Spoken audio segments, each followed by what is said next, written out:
Assalamualaikum warahmatullahi wabarakatuh. Alhamdulillahi wassalatu wassalamu ala rasulillah wa ala alihi wa sahbihi wa man tabi'ahum bi ihsanin ila yaumiddin wa la hawla wa la quwwata illa billah.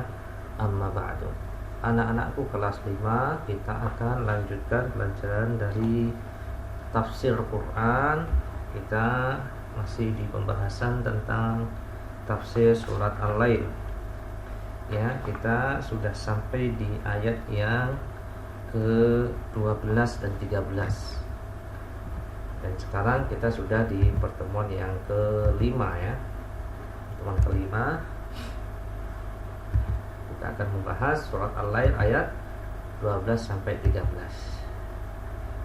Ya, jangan bosan untuk terus belajar Quran ya, karena Quran itu adalah sahabat yang terbaik ya. Nanti di akhirat kita akan diberikan kehormatan oleh Allah Subhanahu wa taala, diberikan tempat yang tinggi ya, tempat yang dan kedudukan yang sangat tinggi ya.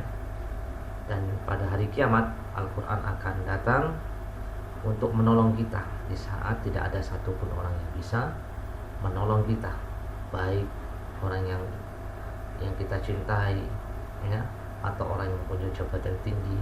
Tidak ada dan tidak mampu seorang bisa membantu kita. Kemudian harta kita yang mungkin banyak pun tidak bisa membantu, karena yang bisa membantu adalah amal-amal kita. Di antara yang akan membantu kita dan menjadi syafaat adalah ketika kita dekat dengan Al-Quran. Al-Quran itu sendiri akan datang untuk menolong kita ya. Saat ini kita akan belajar Al-Quran ya, dari tafsir surat Al-Lail ayat 12 sampai 13 ya. 2 ayat aja cukup. Bisa dibuka ya, maaf, bisa dibuka halaman 13 ya. Kita akan baca dulu 2 ayat. A'udzu billahi minasy syaithanir rajim. Inna 'alaina lal huda wa inna lana lal akhirata wal ula. Jadi 2 ayat itu yang akan kita bahas ya. Allah Subhanahu wa taala berfirman, Inna alaina lal huda. Apa artinya? Inna artinya sesungguhnya, alaina ya, kamilah, lal huda yang memberi petunjuk ya. Sesungguhnya Allah Ta'ala berfirman, sesungguhnya kamilah, yaitu Allah yang memberikan petunjuk, yaitu hidayah. Allah Subhanahu wa taala ya, dalam ayat ini senantiasa memberikan hidayah ya. Allah senantiasa memberikan hidayah atau petunjuk. Untuk siapa? Untuk sekalian hambanya, seluruh hambanya. Dan anak-anak ya, hidayah itu terbagi menjadi 2 ya. Ada 2 macam hidayah. Hidayah yang pertama adalah hidayah taufik. Apa hidayah taufik ya? Hidayah taufik ini adalah tidak ada yang mungkin sanggup untuk memberikan hidayah ini ya, kecuali hanya Allah Subhanahu wa taala. Jadi hidayah taufik adalah hidayah yang diberikan oleh Allah Subhanahu wa taala dalam bentuk bimbingan dan kekuatan yang Allah berikan kepada seorang hamba, agar hamba itu bisa mengamalkan amal-amal soleh ya, yang dia ketahui, yang dia pahami, yang dia belajar ya.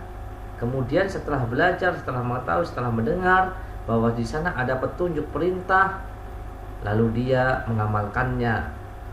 Kemudian di sana ada petunjuk bahwa ini dilarang oleh agama, dilarang oleh Allah, dilarang oleh Rasulullah, maka dia tinggalkan.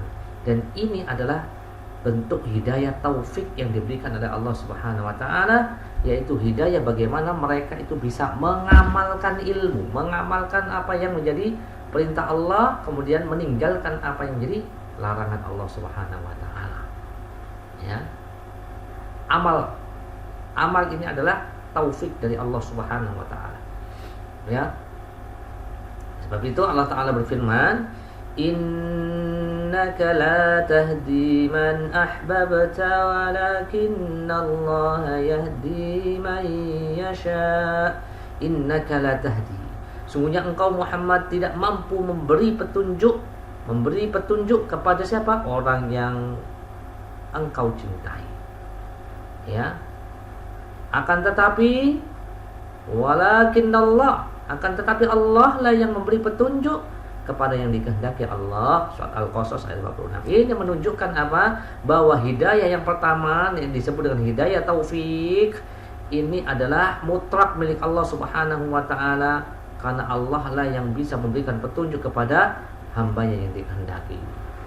Semisal Abu Thalib adalah paman Nabi SAW yang membela Nabi, yang tidak memusuhi Nabi, bahkan yang mendukung penuh apa yang dibawa oleh Nabi dari dakwahnya. Ya. Tetapi betapapun dekatnya dengan Nabi, betapapun dakwahnya Nabi adalah dakwah yang paling baik, tetapi Allah Subhanahu wa taala tidak berkenan memberikan taufiknya kepada Abu Thalib, sehingga Abu Thalib meninggal dalam keadaan kafir musyrik, tidak mengikuti agama yang dibawa oleh Rasul, ya, petunjuk yang disampaikan oleh Rasulullah sallallahu alaihi wasallam. Sehingga Abu Thalib ini tidak mendapatkan taufik dari Allah Subhanahu wa taala. Ya. Inilah hidayah yang pertama. Kemudian bentuk hidayah yang kedua adalah hidayah irsyad. Hidayah irsyad ini adalah hidayah irsyad, bentuk petunjuk yang bisa disampaikan oleh manusia, yang bisa diberikan oleh manusia, mungkin dari Nabi dan Rasul, kemudian para ulama, para ustadz. Hidayah yang bentuknya adalah ceramah, pengajian, ya, petuah-petuah, nasihat-nasihat. Ini adalah, ya, hidayah irsyad, petunjuk yang disampaikan oleh Allah Subhanahu wa taala dan bisa juga disampaikan oleh apa? Oleh manusia. Maka ini bisa dari Allah atau manusia. Sebagaimana Allah Ta'ala berfirman, wa innaka latahdi ila siratim mustaqim. Dan sungguhnya engkau Muhammad mampu memberikan petunjuk ke jalan yang benar. Surat Asy-Syura ayat 52. Jadi Allah Subhanahu wa taala memberi petunjuk kepada hambanya, ya, segala sesuatu petunjuk dari Allah. Dari akidah, ya, hidayah untuk seorang itu bisa berakidah yang hak. Jadi Allah memberikan petunjuknya, ya. Kemudian hidayah irsyad yang bentuknya apa? Petunjuk ibadah, petunjuk muamalah, petunjuk akhlak, sampai dalam adab buang air pun Allah Subhanahu wa taala mengajarkan semua ini. Oleh sebab itu Allah Subhanahu wa taala menurunkan ayat Al-Qur'an surat Al-Maidah ayat 3 yang berbunyi apa? Bahwasanya Islam itu telah mengajarkan segala sesuatu lengkap, sempurna, paripurna, tidak ada yang kurang. Kalau kita mau mencari hidayah irsyad, hidayah bentuknya petunjuk yang hak, itu semuanya telah diberikan oleh Allah Subhanahu wa taala dan sudah disampaikan oleh Nabi kita Muhammad SAW melalui ajaran Islam yang hak dan sempurna ini. Allah Subhanahu wa taala berfirman, "Al-yauma akmaltu lakum dinakum wa atmamtu 'alaikum ni'mati wa raditu lakumul Islam madina." Artinya telah kusempurnakan bagimu agamamu dan aku cukupkan bagimu nikmatku dan telah aku ridhoi Islam sebagai agamamu. Ini ayat ini menunjukkan apa? Allah telah menyempurnakan agama kita, agama Islam. Ya, dan itulah adalah nikmat yang paling cukup untuk kita. Dan hanya Islamlah yang diridhoi di sisi Allah Subhanahu wa taala. Sehingga Islam ini adalah agama yang sudah mengajarkan kebaikan seluruhnya. Tidak tersisa satupun kebaikan kecuali Islam sudah menyampaikannya.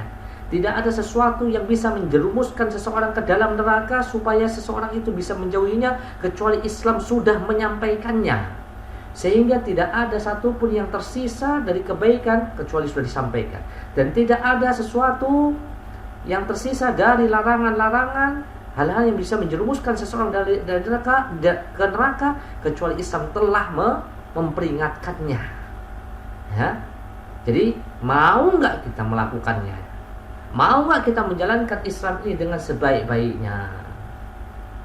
Nah, kita minta hidayah taufik dari Allah. Jadi hidayah irsyad sudah disampaikan Allah dengan lengkap paripurna dalam ajaran Islam ini yang disampaikan oleh Nabi kita Muhammad SAW. Kemudian diturunkan diwariskan ilmu itu kepada para ulama, dan kita bisa mendengarkannya dari ceramah-ceramah ustadz, dari guru-guru kita.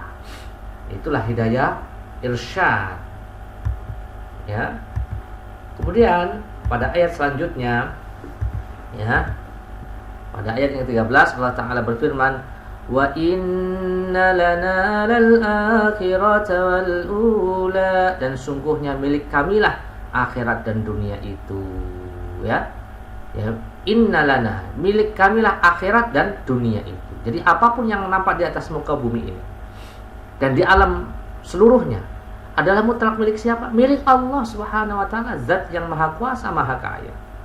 Ya, walaupun di dunia ada para raja yang menguasai kerajaannya, para saudagar yang menguasai kekayaannya, para pejabat yang mempunyai kedudukannya, maka itu semua murni pemberian dan anugerah yang diberikan dari Allah Subhanahu wa Ta'ala.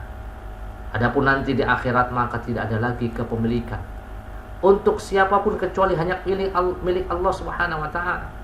Allah Ta'ala berfirman, Maliki yaumiddin, yang menguasai hari pembalasan. Dan Allah juga berfirman, Limanil mulkul yaum, ya, untuk siapa, milik siapa kekuasaan hari ini? Lillahil wahidil qahhar, milik Allah yang maha esa dan maha memaksa. Ghafir ayat 16. Jadi dunia dan akhirat itu hakikatnya adalah milik Allah Subhanahu wa Ta'ala. Sampai di sini anak-anakku semuanya, ya, jangan lupa kerjakan postesnya saleh dan salehah. Semoga Allah mudahkan. Barakallahu fikum. Ya, syukran jazakumullahu khairan. Subhanakallahumma wa bihamdika asyhadu an la ilaha illa anta astaghfiruka wa atubu ilaik. Assalamualaikum warahmatullahi wabarakatuh.